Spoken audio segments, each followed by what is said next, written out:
Hey everybody, this is Brett. Welcome back to School Sucks Live. We are getting ready to take your calls in hour 2, so if you want to make that call, it's 843-JOIN-SSP. You can also Skype in at School Sucks Live. With me in the studio tonight is Cory, and on the line with us is Larken Rose. And right before we went to the break, Larken, I was saying that I think it's time that we kind of start shifting, and we were going in this direction anyway, towards something that really baffled me for many years, and it's the political versus private or personal critical thinking and emotional intelligence. So there are these people, I see them all the time out there in the real world, and they have these 5 senses, and they use them in their, let's focus on their professional lives. They use them to take in information, and then they process that information and label it in a way that's accurate and functional, and then they integrate it. They remove contradictions, and eventually it gets to a point where their understanding is such that they can explain or teach it to others, what they've assimilated through this, accurate interface with objective reality.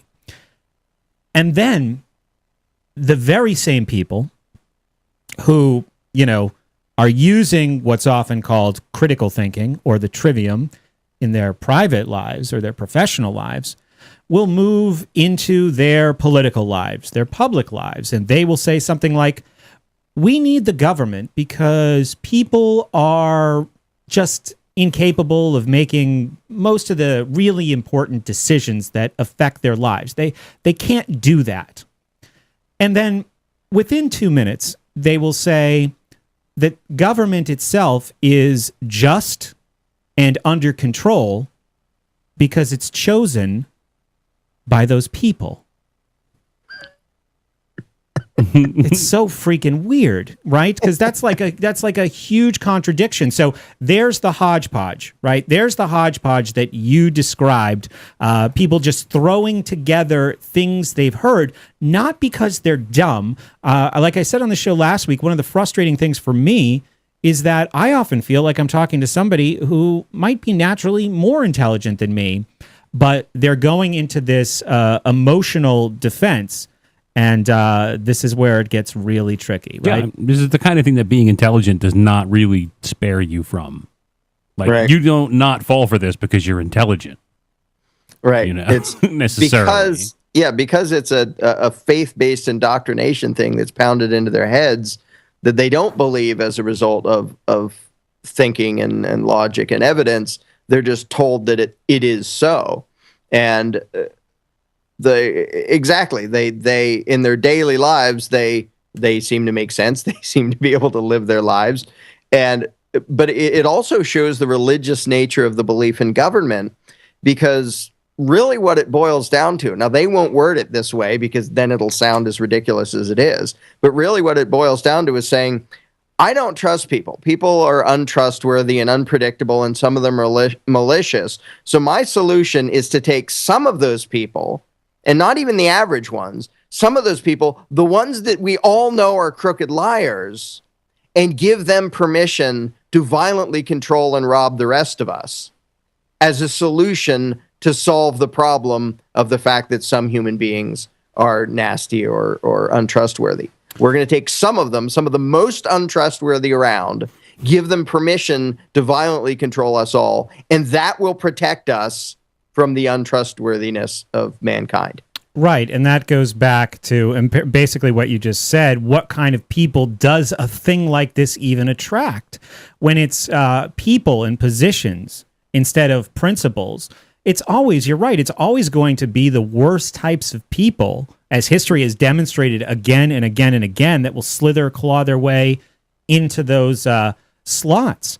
But right. Another thing that you bring up in the book that I think is really important, it's more important than what might be going on in the minds of the so-called rulers, and this is the thread that's woven throughout the book, is what's going on in the minds of the ordinary people who, as you say, often make those in power into complete monsters. And that's what we are discussing tonight. I just want to give the number one more time. It's 843-JOIN-SSP, and we are currently talking about the challenges of bringing these ideas to others. Now, in an interview that you did with Jan Irvin of Gnostic Media podcast, I heard you say, I thought this was interesting, I don't know, and very introspective, I don't know what the me of today could have said to the me of 20 years ago that would have made a difference.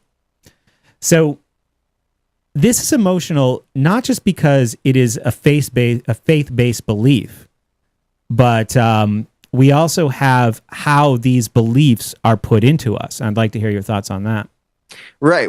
This is a belief system we're indoctrinated into, and I was too. I was taught to be a good state worshiper and to think that the big gang has the right to take everybody's money and boss them around, and anybody who disobeys is bad and deserves to be caged or tased or whatever. Mm-hmm. I was raised in that religion too.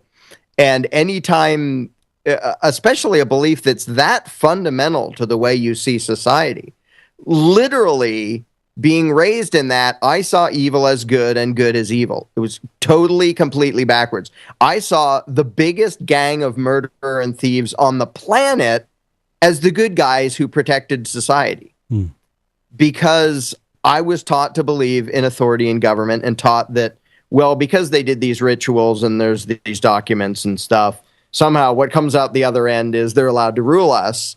And that makes their actions good, despite the fact that their actions are stealing and bossing people around and caging people. Well, we did all these political rituals, so that makes it good, and it makes any who resist them or disobey bad. So I really was trained to see evil as good and good as evil, like everybody who's raised to be a statist. And to have someone come along and say, even if they don't say it in these words, to basically say everything you believe is totally upside down, you're cheering for evil and condemning good. People don't want to hear that. They want to think that they're the good guys because they're trying to be the good guys. And that's the good news, is the people out there, they're not genuinely malicious. They're not people who in their daily lives go around robbing and attacking people. Most people know, don't do that. That's bad. But they're taught that there's this giant exemption called politics and government and authority that completely turns morality inside out. And suddenly they're allowed to steal and you're not allowed to avoid that theft, or you're the bad guy. And so they have this belief, and for someone to come along and say, yeah, you're actually advocating mass evil, theft and thuggery and kidnapping and murder, they don't want to consider the possibility because, what does that say about them? Oops, sorry, I accidentally advocated mass evil for most of my life. People don't really want to think about that. And so I use myself as the example and think back to when I was a statist and say, if I had a time machine and went back and was talking to that me, I'm not sure what I would say. I'd try all the things I try on people today, but I'm not sure what would have made me dare to look at my own belief system and my own assumptions and my own superstitions and actually look at them objectively and rationally. And to this day, I don't know why I didn't, and then I don't know why I did ever look at them. I still can't say. It seems to just be something that just happens in somebody's head. They'll suddenly decide to dare to look at their fundamental assumptions, and a lot of other people just won't. And I don't know why. I don't know why I did it, and before that, I don't know why I didn't do it. Yeah. It's very clear, though, why we start doing the other thing. Right. I've kind of made a little podcast about it here that's been going on for 160 episodes. Because this is an institution where you're not learning by like one or two memorable decrees you will submit. This is a very slow and steady experience within that institution. And as you said, your quote that I liked was, it trains the humanity out of people because they believe that in this realm and this realm only, which is the most important one, they don't get confused about who the protagonist and antagonist is in a movie or a cartoon. But here they have it completely backwards, right? Right is wrong, and doing the wrong thing is what is, dignified and just. It's very frustrating to watch once you're outside of that. Right. And the most dangerous superstition gets into how people are very specifically, intentionally trained to view obedience as the measure of whether you're a good person. Heck with morality. If you do what authority says, you're good. If you don't, you're bad. I mean, that's the message that is always in school every second of every minute that you're in school. Right. In hour 2, we will take your calls. School Sucks Live. We'll be right back. I've been told no in many different ways. I give you an order and you're going to obey it. Who told you to go this way? You can't do that and you have to leave here. You cannot bring silence to their rally. Hey, you got about 8 minutes. We come back at 11:06, so if you need to do anything, I think Cory and I are going to step out of the room for a minute. But you comfortable with how everything's going? I think we're moving along at a nice pace. Yep, looks good.